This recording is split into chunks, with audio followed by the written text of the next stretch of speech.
Welcome to day 3 of Soul Alignment for your work life blend. Today, we're talking about finding the energy because the reality is making all of these changes to come into alignment. They take energy before they give you energy, which is true of a lot of things. I just want to give you some really practical ways to start monitoring your energy now and cultivating your energy so that it's beginning to flow and you can feel that even as you're doing the alignment work.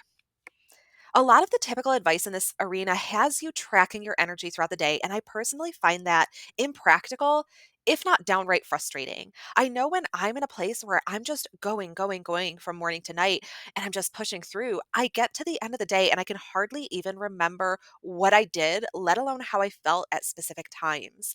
I actually recently heard this song on someone's Instagram ad that's basically just screaming, "Don't ask me how I did it. I just did it. It was hard." And I felt that in my soul. As much as I want to encourage you to practice mindfulness, I want it to be restorative and reflective and not adding to your stress. A lot of what we experience is somewhat repetitive, so I'm going to give you a more proactive approach, and you can decide for yourself when it makes sense for you to do this kind of reflection. If it serves you to do it in the evening, looking back on the day, obviously totally fine. But I think another way to do it is to start by thinking through tomorrow, or if you're doing this in the morning, to think through the day ahead. And you can pull up your calendar or your to do list and just start asking some questions like, what are you dreading? What makes you feel exhausted just thinking about it? Is there anything you're excited about? Anything that feels scary? Anything you think you shouldn't feel so crappy about, where maybe you're judging yourself? Pay attention to how these things land in your body. Feel free to pause this video and spend some time here or come back to it later. I'll list it in the homework as well. So, how do you notice your energy moving? I want to invite you to honor your energy. When you give your energy, you give so much. When you restore your energy, you're doing something so important.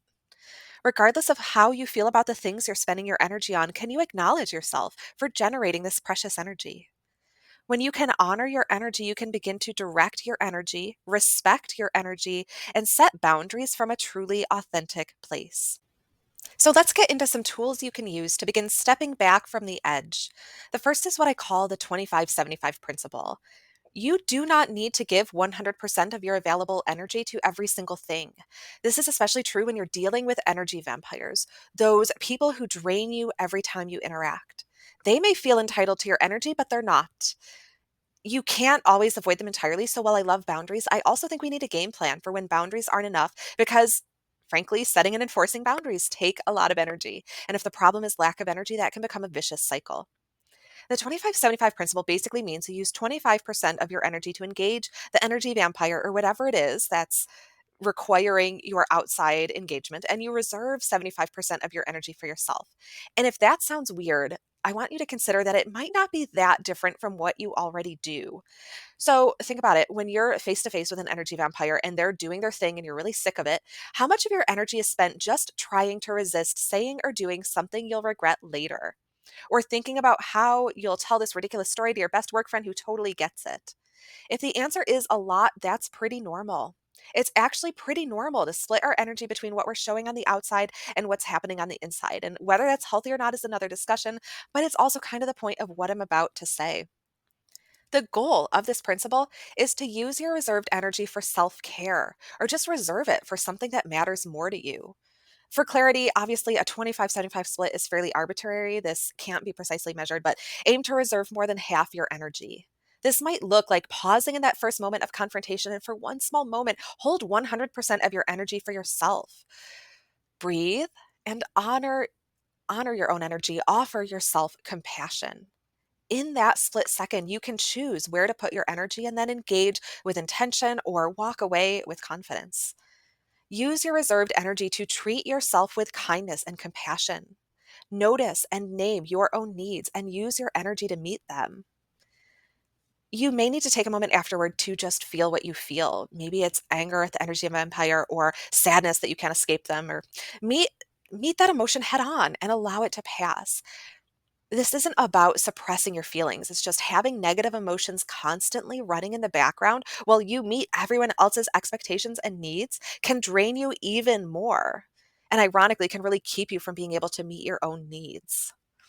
Now, I'm not a therapist and every person is different, but if this is coming up for you, I highly recommend finding a therapist you can talk to who can help you with the setting boundaries and navigating the emotions around them. Treat yourself with care. You deserve it. A few other ways to just kind of navigate a rough day. Breathing is cliche for a reason, right? Like take a deep breath and reconnect with yourself. This helps regulate your nervous system and create a sense of calm, giving you the clarity to make effective decisions. Tackle one thing at a time. Multitasking is mostly an illusion. It drains your energy and generally makes you less effective, especially if you're juggling multiple tasks that require language or any higher level brain function. So, that language piece, that's actually why many of us can listen to a podcast or blast the music in our cars when we're driving familiar roads, but instinctively turn down the noise when driving somewhere unfamiliar or tricky. Our brains instinctively know we need to reallocate attention. So, if you want to feel more accomplished and less scattered and more energetic, monotasking is generally the way to go if either of the tasks you're doing require attention. Write everything down. Mental clutter is so exhausting and overwhelming. So, whether it's tasks to complete, feelings that keep coming up, or questions you need answers to, write them all down. If that doesn't feel like relief, it might be because you're worried it'll be out of sight, out of mind. And I actually have a workbook that walks you through some simple routines to help you keep track of everything so you can free up all that beautiful brain space. It's called Beyond Intentions, and it'll be linked in today's description. Be honest with yourself and others. We all know our time and energy are finite, but sometimes there's something innate in us that bucks against the reality that we have limits. It can actually be triggering.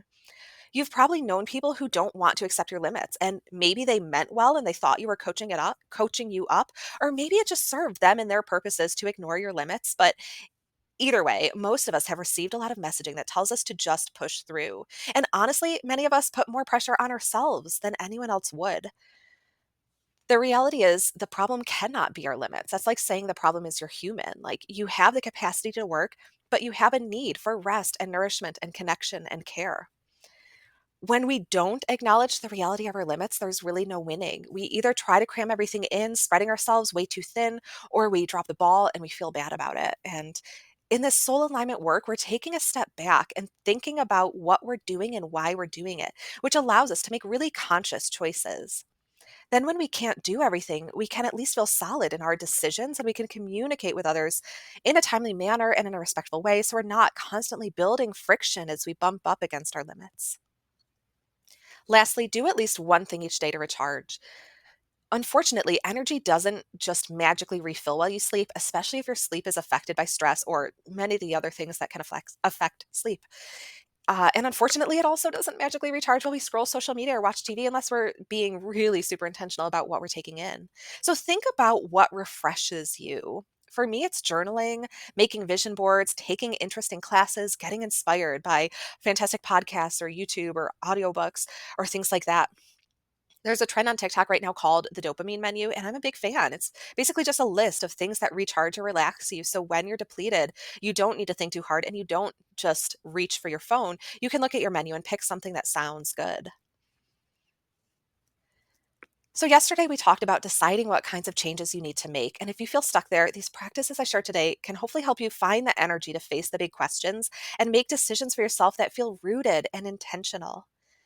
So for today, just notice your energy. You can do this in advance or spend some time reflecting at the end of the day.